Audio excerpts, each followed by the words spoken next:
Iba po, napakabilis pong magsalita ng mga French. Yes. Napakahirap intindihin. nasa first tried- word ka lang po na mag-iintindi, ang doon na sila sa last. I tried watching some interviews sa YouTube. Wala akong naintindihan.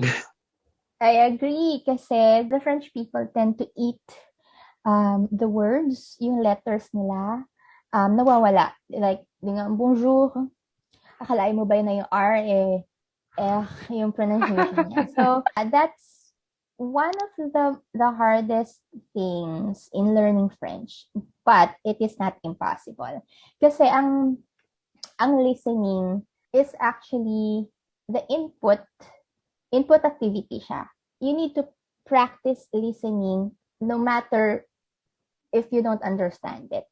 In time, you will get some words. You will also understand it with the right approach. So, yung sabi mo kung paano, you need to have daily contact with the language. So, how do I have daily contact? 20 to 30 minutes a day. Okay na yon. 20 to 30 minutes a day, every day.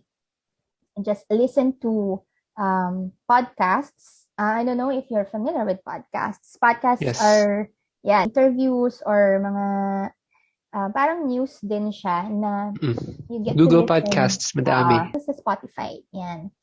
Podcasts for beginner level.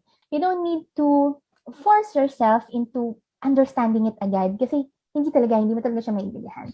You have to look for your certain level. So if it's a beginner level, you look for a podcast na offers beginner levels. So you start with that. Just listen to everything. Listen to like Facebook, sa mga Instagram posts, yan. Meron silang mga post doon na ang fun. Let's say a cup of French. If you want to watch a movie, let's say in YouTube, actually you can slow it down. Di ba sa YouTube, meron siyang speed.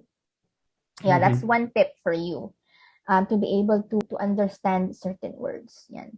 Tsaka, ang listening kasi you also need to practice your vocabulary. Siyempre, you have to know the word and then you have to listen to that word, yung pronunciation niya.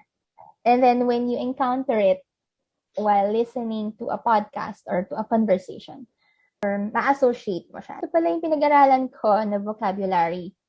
So, ito yung narinig ko, yay. So, ma-excite ka, di ba? So, it goes hand in hand. The input activity is the reading and the listening. And then the output activity is actually the writing and the speaking. Okay.